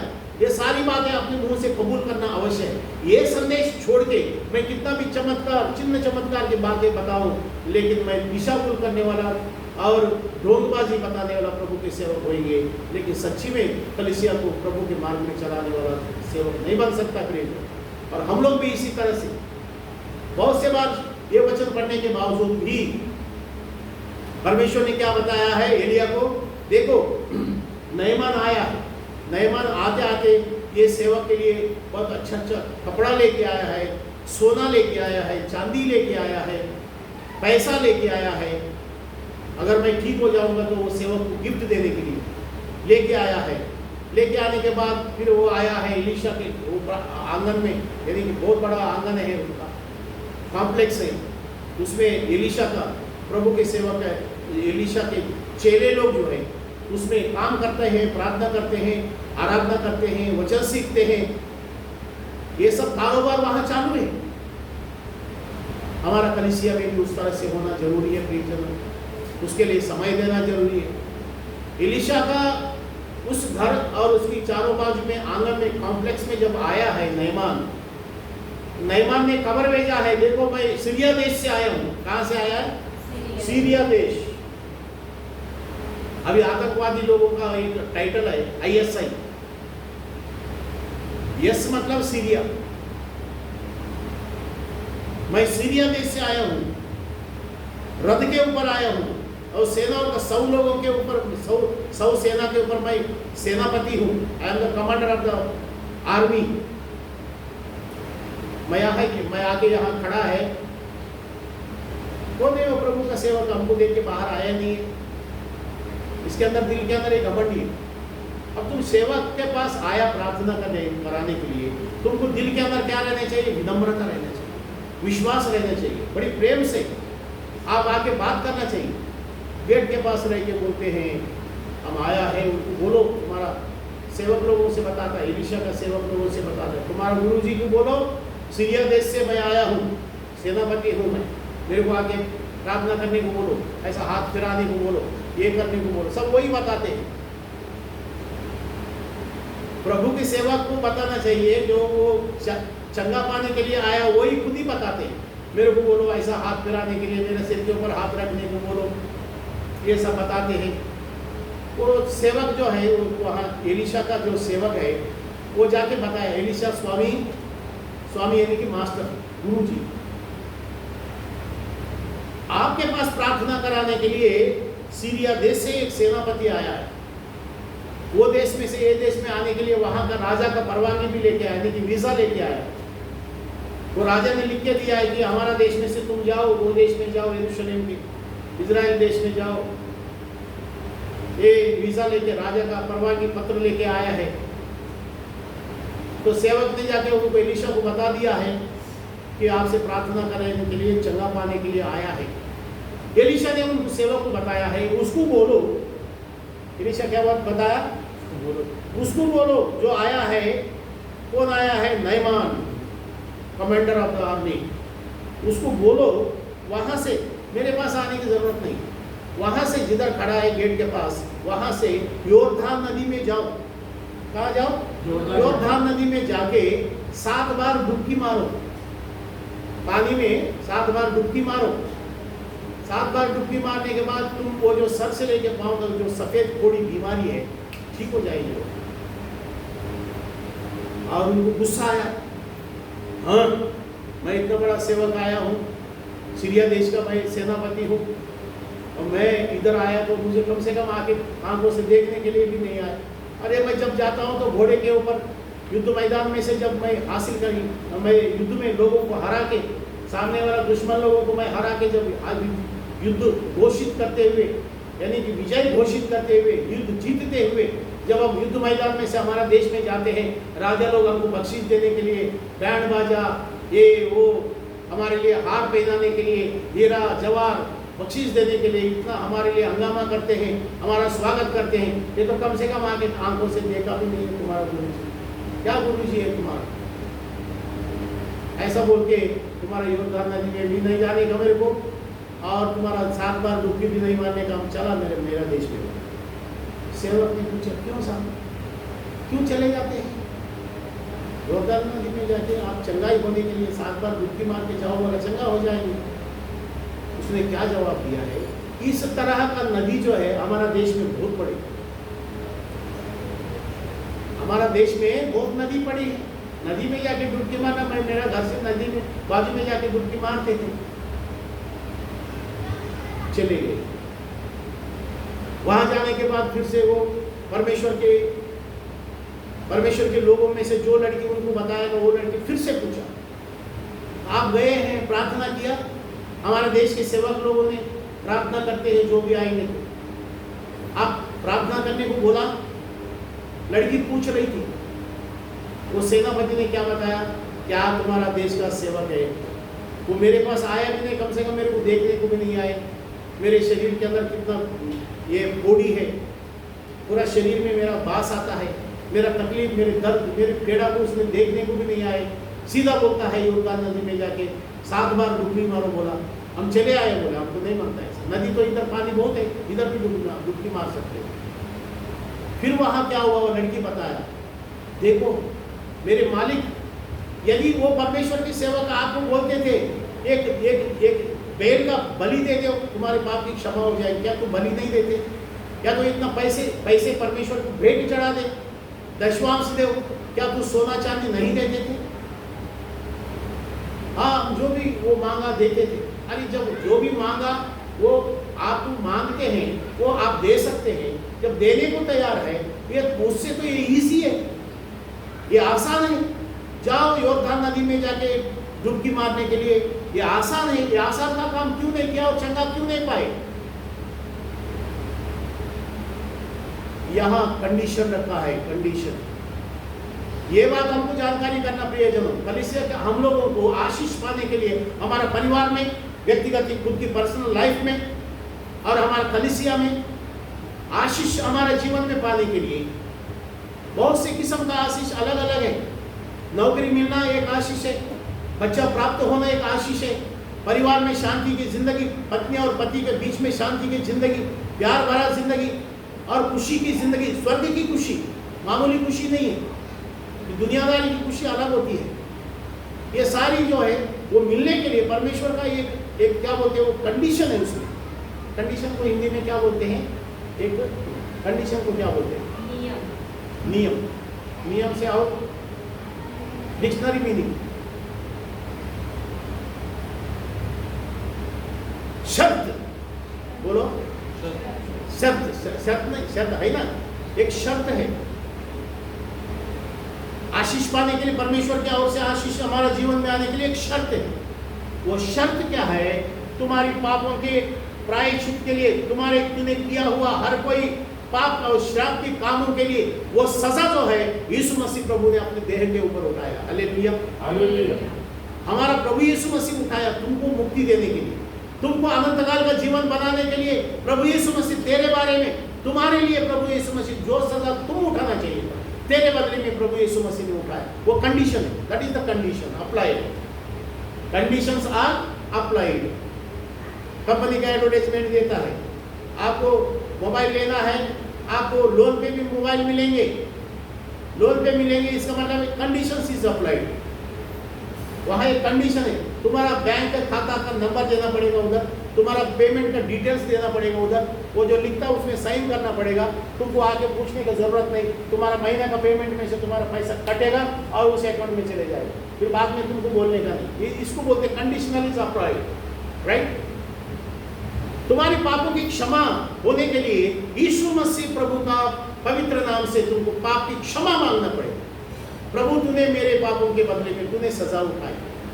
वहां इधर कंडीशन आया है, इसका नयमान की कोड़ी बीमारी ठीक होने के लिए एलीशा ने क्या बताया, तुम्हारे देश के अंदर कितना भी नदी हो सकता है, वो अच्छा नदी हो सकता है, लेकिन परमेश्वर ने क्या हुक्म दिया है, ये परमेश्वर ने ये शर्त रखा है, जब तक तुम बपतिस्मा लियो, यीशु मसीह प्रभु भी वही नदी में बपतिस्मा लिया। हम प्रभु को धन्यवाद देते हैं, जो नदी में यीशु मसीह प्रभु बपतिस्मा देने वाले हैं, उस समय तक यीशु मसीह प्रभु पैदा नहीं हुआ। कौन सा समय? नयमान एलीशा के पास गए थे, नयमान के समय में यीशु मसीह प्रभु पैदा नहीं हुआ। तो दूसरा राजाओं की किताब कौन सा किताब में है? दूसरा राजाओं की किताब।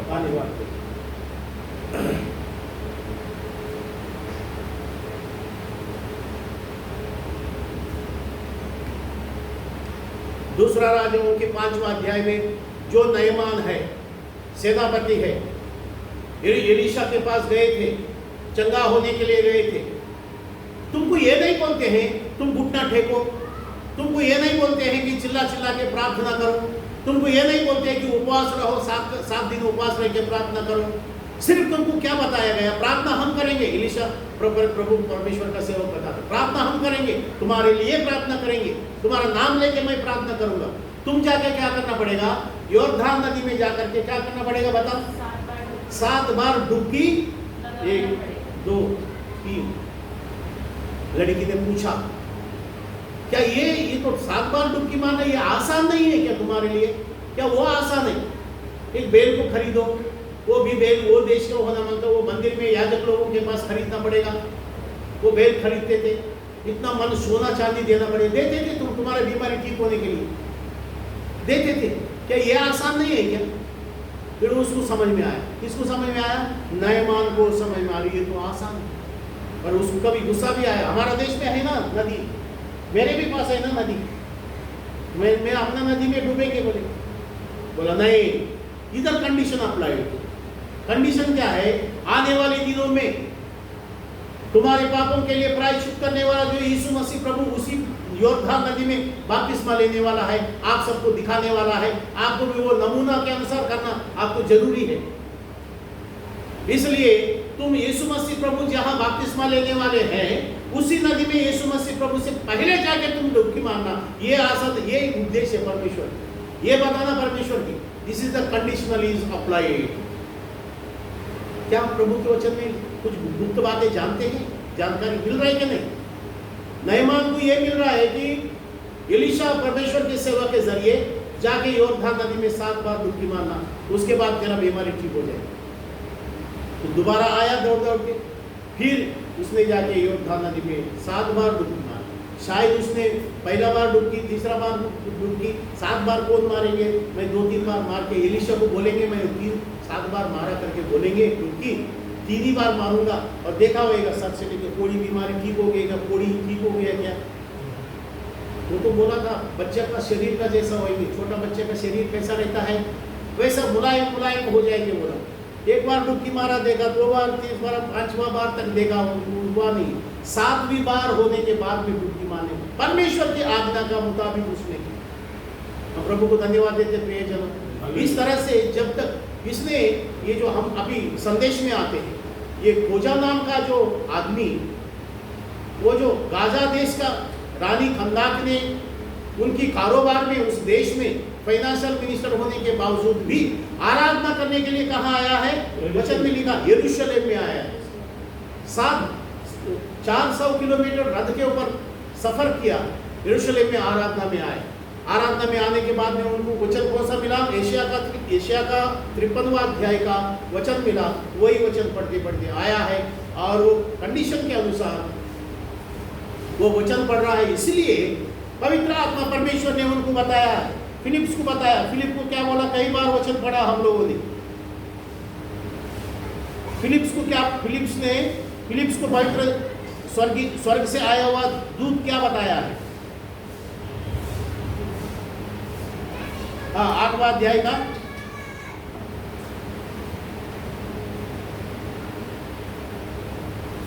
आप फॉलो नहीं करते, वचन बोलते समय आप फॉलो करना चाहिए। प्रेरितों का 8वां अध्याय में फिलिप्स को, तब आत्मा ने फिलिप्पुस से कहा, निकट जाकर इस रथ के साथ बोले। फिलिप्पुस ने उसकी ओर दौड़ा और उसे यशायाह भविष्यद्वक्ता की पुस्तक पढ़ते हुए सुना और पूछा, तू जो पढ़ रहा है क्या उसे समझता भी है? उसने कहा, जब तक कोई मुझे न समझाए तो मैं कैसे समझूं? बस यहाँ प्रभु के वचन में देखते हैं, समझाना जरूरी है। प्रियजनों, जब सेवक समझाते हैं और हम समझते नहीं है, वो हमारा कमजोरी है। हम बहुत से बार देखते हैं वचन मालूम होने के बाद भी हम उसकी लापरवाही करते हैं। फिर भी हम विश्वास करते हैं हमको आशीर्वाद की जरूरत है, चंगाई की जरूरत है। हमारा जीवन के अंदर हमको चंगाई की जरूरत है। प्रभु यीशु मसीह शांति का परमेश्वर है, वो क्षमा करने वाला परमेश्वर है। हमको क्षमा किया है, हमारा देश को क्षमा किया है। एस्तेर का किताब में हिंदुस्तान से लेकर पूरा धरती के, पूरा दुनिया के अंदर ये संदेश फैला देने के लिए एस्तेर का किताब में परमेश्वर ने इंडिया के बारे में संदेश दिया। उसके बाद यीशु मसीह प्रभु, ध्यान से सुनिए वचन बोलते हैं। किसी को नींद आता है, पानी आंखों में पानी मार के लीजिए या तो खड़ा रह जाइए। हम प्रभु के वचन सुनते हैं। ऐसा 10-15 मिनट में ऐसा बोल के चला जाऊंगा, ऐसा बोलने वाला ये नहीं है, संदेश नहीं है। ये मन को पिघला देने वाला संदेश है, हमारा बुद्धि को, भ्रष्ट बुद्धि को सीधा करने वाला संदेश है, हमारे पापों की क्षमा करने वाली संदेश है प्रभु का वचन। हमारा जीवन में बहुत बड़ा, बहुतायत सा आशीर्वाद लेके आने वाला संदेश है। यीशु मसीह प्रभु सलीब के ऊपर से उसने प्राण दे के समाधि किया गया, तीसरा दिन जी उठने के बाद 40 दिन अपने चेलों के साथ में उसने दिन बिताया है। कितना दिन बिताया बताओ? 40 दिन। समझ में नहीं आता कितना दिन बिताया यीशु मसीह प्रभु अपने चेलों के साथ में? 40 दिन बिताया। समाधि से जिंदा होने के बाद, मृत्यु से जिंदा होने के बाद 40 दिन उसने यीशु मसीह प्रभु अपने चेलों के साथ में दिन बिताया है। उस 40 दिन के अंदर वो लोग ने यीशु मसीह प्रभु को मछली जला के रोस्ट करके उसने दिया, प्रभु तुम खाओ। क्या हम देखते तुम वही यीशु मसीह प्रभु है कि पहला तुम सलीब के ऊपर जाने से पहले ये समुद्र के पास आपने 5 दिन यहाँ वचन बताए, एक बार 3 दिन वचन बताया। मत्ती रचित सुसमाचार 5वां अध्याय में है, पहाड़ के ऊपर, पत्थर के ऊपर, चट्टान के ऊपर बैठ के लगातार 3 दिन उसने वचन बताया है। और तीनों दिन में हम लोगों को बताया तूने 2 मछली 5 रोटी, कितना मछली? 2 मछली 5 रोटी, 5000 लोगों को तूने खिलाया है। और दूसरा बात जो है 7000 लोगों को खिलाया है। क्या वही यीशु मसीह प्रभु है? क्या तुम और कोई है? मैं देखता वापस तुमको मच्छी खिलाई, मच्छी जलाया, रोस्ट किया, प्रभु ने खाया। मैं बताया, प्रभु ने बताया कि मैं वही यीशु हूँ जो तुम लोगों के साथ में रह के सलीब के ऊपर बलिदान होके मैं प्राण दे के समाधि किया गया, तीसरा दिन जी उठा। 40 दिन उसने प्रभु ने उनके साथ रहने के बावजूद, 40 दिन रहने के बावजूद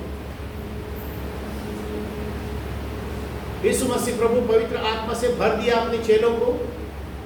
कुछ चेलों को प्रभु ने बताया, यरूशलेम में भेजा है, कुछ चेलों को दुनिया में यहाँ सारी जगत में जाने के लिए प्रभु की आज्ञा है। Go to the whole creation, सारी सृष्टि में जाओ, तो सारी जगत को वचन प्रचार करो। अभी हम लोग अपना देश के बारे में आते हैं। एस्तेर की किताब में सारी जगत में जाने के लिए वहां आज्ञा दिया था। एस्तेर की किताब घर में जाके पढ़ो, पहला अध्याय पहले वचन से। अब अभी यीशु मसीह प्रभु अपनी चेलों को सारी जगत में भेजने के बाद उनकी 12 चेलों में से एक चेला जिसका नाम तोमा है, इसमें पवित्र बाइबल पढ़ने की जरूरत नहीं, सुनने से आपको इतिहास मालूम पड़ेगा। तोमा जो यीशु मसीह प्रभु का चेला है, तोमा, सब लोग बोलो क्या नाम है? तोमा। तोमा। तोमा इंग्लिश में तोमस। तोमस। वो तोमा नाम का प्रभु यीशु मसीह का चेले को उस यरूशलेम देश से, यानी अरब कंट्रीज से इंडिया का मैप को लेके, इंडिया का मैप को देखो आप, और लेफ्ट में फिर पाकिस्तान से होके अपना गुजरात और अरबी समुंदर से पकड़ के, जैसा हम यूटी का पास समुंदर आता है उसमें से आया, फिर नीचे चला गया, फिर इंडिया का मैप से नीचे जब नीचे होता है कश्मीर से लेके कन्याकुमारी तक, ऐसा हम लोग बोलते हैं। हद को क्या बताते हैं? कश्मीर, इंडिया मैप को देख के ऊपर कश्मीर से लेके कन्याकुमारी तक, यानी नीचे कन्याकुमारी नाम का एक शहर है, वहाँ केरला का आखिरी भाग। ये यीशु मसीह प्रभु का चेला जो तोमस है, उस नाव के ऊपर सफर किया है, लोगों को प्रचार करते ये केरल देश के नीचे के भाग में वहां उतरा है। वहां से फिर यीशु मसीह प्रभु का सुसमाचार प्रचार करना शुरू कर दिया है। तोमस नाम केरला में शुरू किया है और वहां लोगों को बताया कन्या यानी कि यीशु मसीह प्रभु का माता जो है मेरी, मरियम जिसको कहते हैं, वो कन्या थी बिना पुरुष के, और गर्भ में प्रभु यीशु मसीह को पैदा किया है, जन्म दिया है, इसलिए कन्या कुमार नाम रखा था। लेकिन बाद में वो लोग ने ये रोमन कैथोलिक वालों ने कन्या कुमार को कुमारी बनाया, कन्या कुमारी बनाया। कुमारी यानी कि वर्जिन यानी कि कन्या, कन्या कुमार नाम रखा था तोमस ने। और वहाँ उस समय एक ब्रिज था, बहुत बड़ा कैनल का, पानी का नाला कैनल का, एक लकड़ी से ब्रिज बनाते थे उस समय, राजाओं के इतिहास के समय। लकड़ियों का वो ब्रिज को उसने, तोमस ने एडम ब्रिज बनाया, एडम नाम का ब्रिज बताया है। ये सब लेसन्स बाइबल ट्रेनिंग में आता है। वो ब्रिज का नाम बताया है कि नाम रखा है कि एडम ब्रिज, वो अभी भी है केरला में। और वहाँ सिटी का नाम है कन्याकुमारी। एक्सप्रेस है, वीटी से जाता है, CST से जाता है, कन्याकुमारी एक्सप्रेस। और ये तोमस ने क्या किया है, यीशु प्रभु का चेला, वो प्रचार करते, यीशु मसीह प्रभु का प्रचार करते करते केरला में से चेन्नई तक आके, चेन्नई में वहाँ इसने वो एक पहाड़ के ऊपर, ज़्यादा तब तक बूढ़ा हो गया है, ज़्यादा उम्र हो गया है, फिर वो पहाड़ के ऊपर जाके एक जगह में वो रहने लगे, और रह के वो लोगों को प्रचार करने लगे। लोग पहाड़ के ऊपर जो घूमने को आते हैं, शिकार करने को आते हैं, उन लोगों को भी बताए। फिर वहाँ उनकी मृत्यु भी वहाँ हो गया। लोग जो है जानवर को मारने वाले जो लोग जो है, वही जानवर को मारने वाला वो हथियार लेके थोमस को भी मार दिया है, मार के उनको हत्या कर दिया।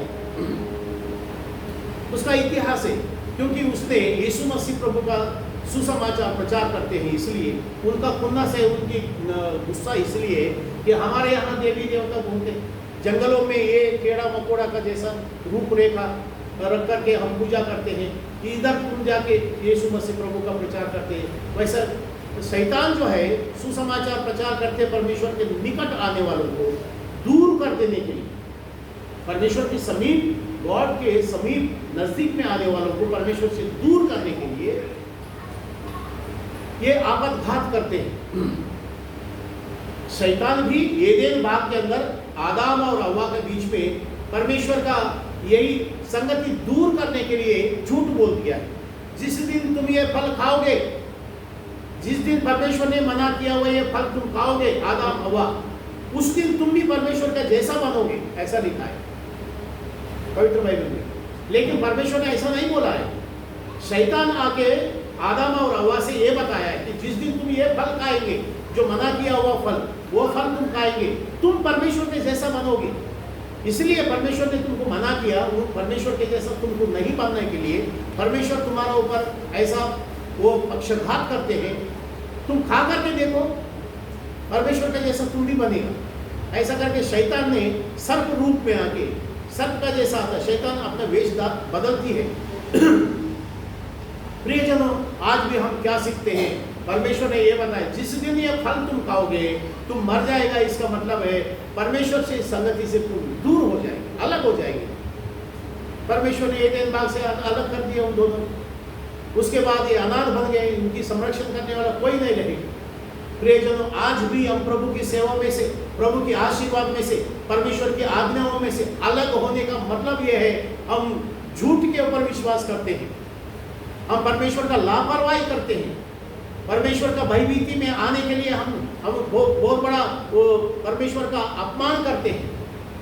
ये चीज हमारे अंदर नहीं आने के लिए परमेश्वर ने कंडीशंस इज अप्लाइड, यानी कि नयमान को क्या बोला? 7 बार डुबकी मारने तक, 7 बार तुम डुबकी होके नहाने तक तुमको ये चंगाई होएगा नहीं। वो कंडीशन है। हमको भी आपको भी, यानी पाप की क्षमा होने के लिए, स्वर्ग की आशीर्वाद मिले, एक कंडीशन है। हम दर दिन परमेश्वर के वचन सीखना अवश्य है, दर रविवार को प्रभु के वचन सीखना, क्योंकि तुम भूल जाओगे।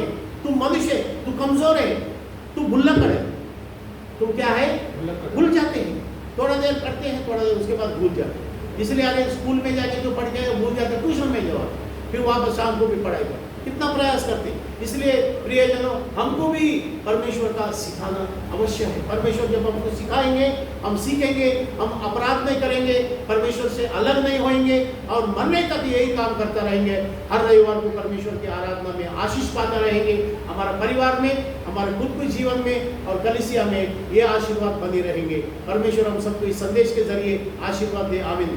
आमीन। सर झुकाते हैं, आइए आप प्रार्थना करें। अति पवित्र स्वर्गीय पिता, महिमादायक परमेश्वर, तेरे धन्यवाद करते हैं प्रभु। दूसरा राजाओं की किताब 5वां अध्याय में नयमान को यदि चंगा करना है प्रभु, तूने वहां कंडीशन अप्लाई किया। परमेश्वर पिता, प्रेरितों का कृत्य 8वां अध्याय में षंड को उद्धार पाना है, यरूशलेम जाते हैं, आराधना करते हैं, फिर भी उनकी पापों की क्षमा के लिए तूने फिलिप्स को भेजा है। फिलिप्स जो बताएंगे यीशु मसीह प्रभु के नाम से पश्चाताप करना है, पिता पुत्र पवित्र आत्मा के नाम से बपतिस्मा लेना है। This is the conditions applied, you kept in the believe.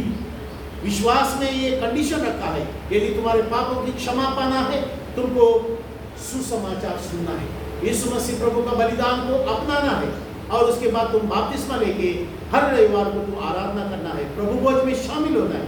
ये कंडीशंस यदि तुम मानता रहेंगे, ये कंडीशंस तुम अमल करता हुआ जीता रहेंगे, अनंत काल का जीवन का वारस बनेंगे, ये कंडीशन रखा है। तेरी धन्यवाद करते हैं प्रभु, तेरी स्तुति आराधना करते हैं। ये संदेश के जरिए हम सबको ये आशीष दे। क्रिस्त यीशु प्रभु के पवित्र नाम से आराधना करते हैं, कबूल कर पिता। आमीन।